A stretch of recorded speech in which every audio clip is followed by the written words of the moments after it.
Hola, ¿qué tal? Su servidor, doctor Lorenzo Soberanes Maya, les saluda con mucho gusto y les damos la bienvenida a esta serie de entrevistas con especialistas con la finalidad de ofrecerles información que sea de utilidad para su día a día. El día de hoy tengo el suerte de tener la oportunidad de platicar con el doctor Orlando Guinto Nava, quien es médico cirujano egresado de la Universidad Nacional Autónoma de México, con especialidad en neurocirugía en el Hospital Nacional 20 de Noviembre del ISSSTE, en la Ciudad de México, y tiene una formación muy impresionante en especialidades o subespecialidades en Nueva York, en Europa, y esto hace que sea realmente uno de los talentos más importantes que tenemos en Ciudad Juárez. Me da mucho gusto saludarlo y quisiera empezar de esta entrevista, doctor. ¿Qué hace un neurocirujano? Doctor, un gusto saludarlo. ¿Qué es lo que hace un neurocirujano? Un neurocirujano atiende enfermedades que requieren en algún momento de su desarrollo tratamiento quirúrgico que comprenden o afectan al cerebro, la columna, la médula, que es la serie de fibras nerviosas que descienden del cerebro hacia los nervios periféricos, los nervios de los brazos, piernas y los nervios que van a la cara. ¿Y cuál es el tipo de paciente que más ve usted en consulta? Bueno, los pacientes que más asisten a mi consulta son pacientes con enfermedades degenerativas de columna. De ahí siguen pacientes con tumores, pacientes con epilepsia y por la formación que he llevado, pacientes con trastornos del movimiento, llámese enfermedad de Parkinson, distonía, temblores esenciales, entre otras cosas. Bien, usted trabaja diariamente con decisiones que literalmente pueden definir la vida de una persona. ¿Cómo decide cuándo operar y cuándo no debe de operar? Bueno, esta es una pregunta bastante compleja de responder. Lo primero que hay que hacer es tener un diagnóstico certero. Es decir, no tomar a la ligera la decisión de decir, traes una resonancia, tienes una hernia, perfecto, hay que operarlo. No. Es hacer un protocolo de diagnóstico completo.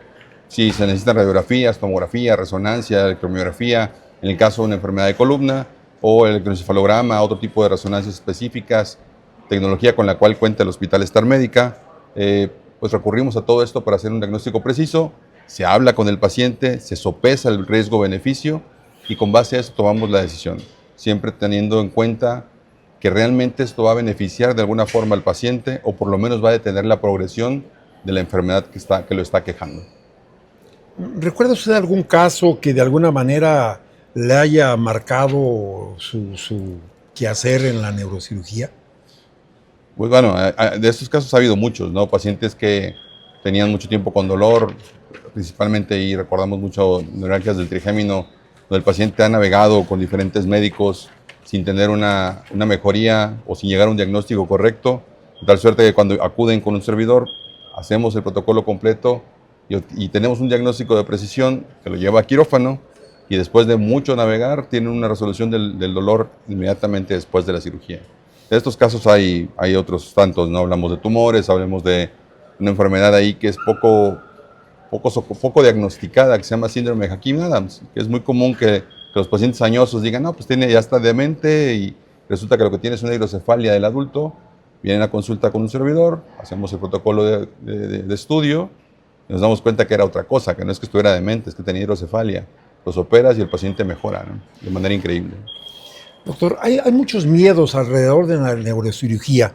¿Es cierto que una cirugía cerebral o de columna puede cambiar la personalidad? Sin duda. Muchas veces cuando esto sucede, el paciente ya trae algunos datos clínicos que han hecho cambiar su personalidad. Por ejemplo, algo muy fácil de explicar, en esta porción, la porción frontal, tenemos el control de manera, a grosso modo, ¿no? Control de la conducta. Y cuando hay un tumor que afecta esta zona, una hemorragia después de un accidente, pues va a desbloquearse este control de la conducta y el paciente va a ser un poco más desinhibido, a lo mejor hipersexualizado, a lo mejor pérdida del freno, de este filtro que tenemos que tener al hablar, ¿no? Hay pacientes de ese tipo, pacientes que si se lesiona el área temporal pueden tener pérdida de la memoria o alguna deficiencia de este tipo, pero va en relación generalmente, sin duda, un procedimiento quirúrgico puede estar relacionado, pero una patología de base, ¿no? ¿Y qué tan peligrosa es una neurocirugía el día de hoy? En la actualidad, con el advenimiento de los avances tecnológicos, con con las nuevas estrategias quirúrgicas, con la certeza diagnóstica que hay en la actualidad, digo, los riesgos nunca van a desaparecer, sin duda han aminorado bastante. En la actualidad es poco probable que haya una complicación, ningún paciente está exento de ello, sin embargo, son las menos, ¿no? Usted se formó en neurocirugía en Nueva York. ¿Qué hace tan compleja las cirugías en la base de cráneo, por ejemplo? Estuve en estancia en Nueva York, tuve una estancia en Canadá también con respecto a base de cráneo. Lo que hace complejo esto es la falta de espacio, es decir, trabajamos en una zona donde hay varias arterias, hay nervios, están dentro de las estructuras óseas y tenemos espacios muy pequeños. Los milímetros hacen diferencia y la cercanía con otras estructuras de vital importancia pues es lo que hace complejo el asunto, ¿no? También revisamos en su currículum, usted ha trabajado con la epilepsia. ¿Cuándo un paciente con la epilepsia pudiera ser quirúrgico? Bueno, aquí específicamente hay varios factores, ¿no? Si la epilepsia viene secundaria a una lesión y ya se hizo un protocolo de estudio y nos dimos cuenta que la lesión localizada en X sitio es la causa de las crisis convulsivas, pues lo mejor es tratar esa lesión, porque al momento que suspendas el medicamento las crisis van a regresar. Pero por otro lado, hay una definición de la Liga Internacional contra la Epilepsia que nos habla de que el uso de más de 2 fármacos, ya sea en conjunto o monoterapia, es decir, cada uno por separado, a dosis adecuadas, con buena tolerancia del paciente, bien seleccionados para el tipo de crisis, y cuando estos han fracasado, estos 2 fármacos, se considera que el paciente tiene una epilepsia fármaco resistente y debe someterse a un protocolo de estudio más allá, ¿no? Una epilepsia específica, videoelectroencefalografía, imágenes funcionales, lo que sea necesario para identificar el foco epileptogénico y realizar la cirugía de epilepsia. Bien, la Organización Mundial de la Salud actualmente define que los mayores o los principales trastornos detectados son trastornos en columna. ¿Cuándo un paciente con problema de columna es necesario operar? Bueno, cuando hay una emergencia, por ejemplo, sería cuando el paciente ya tiene un déficit motor que se instaló de manera súbita, cuando el dolor no mejora con los medicamentos, cuando se identifique específicamente una lesión en la columna, cuando ya se agotó la terapia física, la rehabilitación, los bloqueos analgésicos. Ahí, cuando tenemos certeza, ¿no? En algunas ocasiones se comete el error de, hernia de disco, hay que operarlo. A ver, gran parte de las hernias se resuelven en las primeras 6 semanas, ¿no? Podríamos decir entonces que no todos los trastornos de columna son quirúrgicos. En efecto, no todas las patologías de columna requieren de cirugía. No sé, si tiene dolor lumbar porque tiene sobrepeso y lo haces bajar de peso, lo llamas terapia física y mejora, a lo mejor se tiene que operar. Pero para esto hay que acudir a una valoración, ¿no? Doctor, con los avances que tenemos actualmente, ¿la inteligencia artificial ya está entrando al quirófano o podemos decir que aún está pendiente la asignatura? En cierta manera sí. Para la neuronavegación, que es un sistema, por explicarlo de palabras sencillas, un GPS, se fusionan resonancia, tomografía, una cámara que identifica ciertos localizadores en el paciente y nos ayuda a navegar a través del cerebro, ubicando dónde está el tumor, a qué distancia estamos, qué tan cerca, qué tan lejos. Ya interviene ahí la inteligencia artificial en los diagnósticos. Existen robots en cirugía, que son robots que no van a hacer la cirugía, no van a suplir al cirujano, pero que nos ayudan a tener una mayor precisión, por ejemplo, en cirugía estereotáctica e incluso en cirugía de columna. Ahora, pues quiero llevar esto a un día cualquiera, de cualquier persona. ¿Cuáles son las señales de alarma en un problema o trastorno neurológico? ¿Cuándo alguien debe de preocuparse? Es difícil, ¿no? Dependerá de la enfermedad, pero de manera global podemos decir que lo importante sería un dolor de cabeza de inicio súbito, distinto a lo que ha tenido. No es lo mismo un dolor de cabeza porque, no sé, hoy me desvelé o no he comido y yo sé que me duele la cabeza cuando no como, a un dolor de cabeza intenso, limitante, incapacitante, que puede o no acompañarse con pérdida del habla, dificultad para comunicarse, que los familiares noten un cambio de conducta, pérdida de la fuerza en la mitad o una parte del cuerpo. Esos son datos de alarma, ¿no? Por ahí, específicamente para los accidentes cerebrovasculares, lo comúnmente llamado infartos cerebrales, se manejaba antes una mnemotecnia que era FAST, por sus siglas en inglés: Face, Arm, Speak y Time. Es decir, tiempo de evolución, parálisis o asimetría de la cara, alteraciones en el habla, pérdida de la fuerza o caída de uno de los dos brazos y el tiempo que tenga, ¿no? Para conocimiento de la gente, ¿cuándo un dolor de cabeza deja de ser normal? Cuando no es algo que se ha presentado antes, es diferente a lo que me ha... No sé, a mí me duele la cabeza cada vez, en el caso de las mujeres, llega mi periodo y me duele la cabeza, o el caso de los hombres, me fui de parranda el día de ayer y amanecí con dolor de cabeza. Cuando es un dolor de cabeza diferente a esto, cuando no se dio con un analgésico común, es cuando ya debería, o cuando se acompaña ya con síntomas como le dije hace un momento, ¿no? La pérdida del habla, la incoordinación, en esos casos. Doctor, trabajar con el cerebro y con la vida pues debe tener un impacto emocional. Aquí la pregunta sería, ¿se lleva los casos a casa o cómo maneja la presión que día a día sufre con el ejercicio de su trabajo? Todo el mundo, lo que yo he visto, ¿no? Todo el mundo dice, no, es que dejamos eso fuera de la casa. La verdad es que es un poquito difícil. Por más que uno intente separar una cosa de la otra, no dejas de pensar en el caso complejo que te vas a enfrentar mañana, que ya lo repasaste, que ya revisaste los estudios, que ya viste alternativas en técnicas y estrategias, pero aún así sigues pensando en ello, ¿no? Creo que lo correcto es la preparación en el diagnóstico, la planeación de la cirugía, la coordinación del equipo quirúrgico y la concentración durante el procedimiento quirúrgico. Eso es la clave para poder lidiar con estas responsabilidades. Dejarlos separados, no, la verdad es que la familia también tiene mucho que ver, el apoyo que recibes de tu familia para poder darte ese espacio para dedicarte en la planeación es muy importante.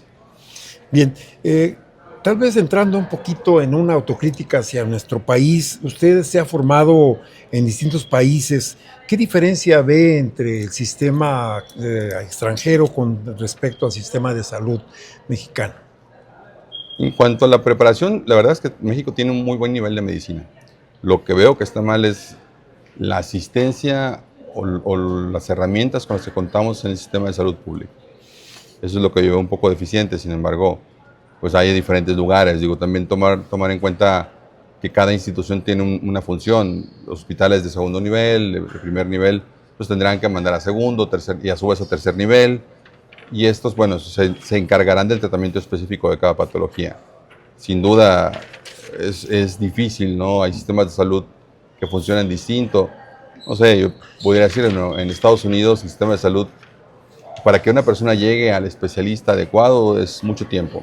En Canadá, aunque todo es gratuito y tienen tecnología de punta y demás, también hay casos que tienen que estar pujando para llegar hasta el momento de su atención. Porque si llega un caso de emergencia, se cambia y se le da paso a este caso de urgencia. No sé, creo que todos los países tienen un sistema de salud perfectible. El nuestro no es la excepción. Es mejorable, como lo digo, sin duda. Pero en cuanto al nivel de la atención médica que brindamos en México, es muy bueno. Bien, en ese punto, ¿qué hace falta para mejorar en México la neurocirugía? ¿O qué haría falta que hiciéramos? Más neurocirujanos. Más neurocirujanos. Eso es lo que hace falta. Digo, los que hay, hacemos todo lo que podemos por hacer las cosas lo mejor que se puede, pero a veces no somos suficientes. Bien, si pudiera decir en una sola palabra o una sola cosa a la persona sobre su cerebro, ¿qué sería lo que le diría con respecto a su cerebro? Hay que cuidarlo. Hay que cuidarlo y esto, no sé, desde las horas de sueño, la alimentación adecuada, el ejercicio físico, el ejercicio mental, que no solamente es que yo leo mucho y con esto mi cerebro va a estar sano. No, juegos como memorama, rompecabezas, sudoku, todos estos intervienen dándole salud al cerebro y también el tipo de dieta, una dieta sana. Es ¿qué dieta es la más adecuada?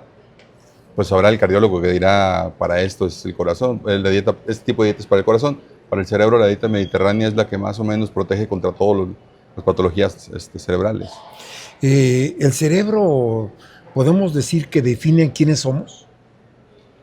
Creo que es una pregunta que entra en diferentes campos, ¿no? Tanto filosóficos como, no sé, digo, el cerebro define muchas cosas de nosotros, pero ahí vendría la conciencia, ¿no? Y yo creo que es un tema más social. Definitivamente el cerebro no define nuestra personalidad, pero podemos saber muchas cosas a base de la personalidad de alguien basados en el estudio de su cerebro. ¿Y qué es lo que más miedo debería de dar y qué no debería darnos miedo en relación a los procedimientos neuroquirúrgicos? Híjole, ¿qué nos debería dar miedo? Un diagnóstico incompleto, una cirugía apresurada, dejando de lado la cirugía de emergencia, que es una cosa aparte, una cirugía apresurada sin una buena orientación, sin una buena plática con el cirujano, sin hablar y esclarecer todas las dudas que tengamos. Eso es lo que debería darnos miedo. La verdad es que el miedo es una medida de seguridad. O sea, a veces le pongo de ejemplo a los pacientes. ¿Por qué usan el cinturón de seguridad cuando van en el carro? No, pues porque me van a multar. Entonces tienes miedo a la multa, ¿no? O tienes miedo a que te pase algo y el cinturón te proteja. Finalmente el miedo nos lleva a tomar más medidas de precaución. Creo que el miedo es algo bueno, no la desconfianza, que eso es distinto. ¿Cuál sería el error más común que comete la gente respecto a su salud cerebral? Pues, híjole, no sé, el consumo de drogas, el desvelarse, un error involuntario, pues en este caso sería el desvelo.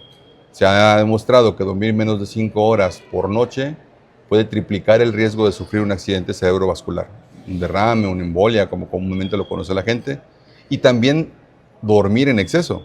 Es decir, la persona que toma más de siestas mayores de 90 minutos durante el día, también de manera regular, también tiene riesgo más alto de sufrir un infarto cerebral contra aquella que no lo tiene. Si usted pudiera decirle algo a la población sobre su cerebro, ¿qué sería lo que les diría? Cuidarlo a base de una buena dieta, alimentación adecuada, ejercicio, muchos líquidos, básicamente eso. ¿Qué consejo le daría a usted a un joven que quiere ser neurocirujano? Estudiar mucho, estudiar, ser persistente, ser inquieto, no aceptar un no como respuesta, esforzarse cada día más. Eso es el consejo que le pudiera dar. ¿Qué lo mantiene a usted motivado después de tantos años en esta profesión, en esta especialidad? El resultado que tenemos con cada paciente, el desafío que es atender a un paciente, la recompensa de verlos mejorarse. Bien, pues yo creo que con este bloque terminaríamos básicamente lo más importante. Yo le agradezco por compartir su conocimiento, su experiencia y sin duda pues tratar de entender el cerebro pues es entender la vida misma, ¿no? Y aquí yo cerraría con la pregunta, después de todo lo que ha visto, ¿qué significa la vida para usted? La vida significa, para fines prácticos, la creación máxima, ¿no? La creación de la evolución, la creación de un ser divino, si lo quieren considerar así, pero es algo que a veces no valoramos lo suficiente, que no tiene un valor descrito, y que es algo que debemos cuidar como lo más preciado que tenemos. Muy amables por su atención desde Star Médica Ciudad Juárez, con el respaldo y apoyo de Límbica. Concluimos este primer capítulo de esta serie de entrevistas con especialistas. Agradecemos a favor de su atención y esperamos que sea de utilidad la información que aquí ventilamos. Muchas gracias.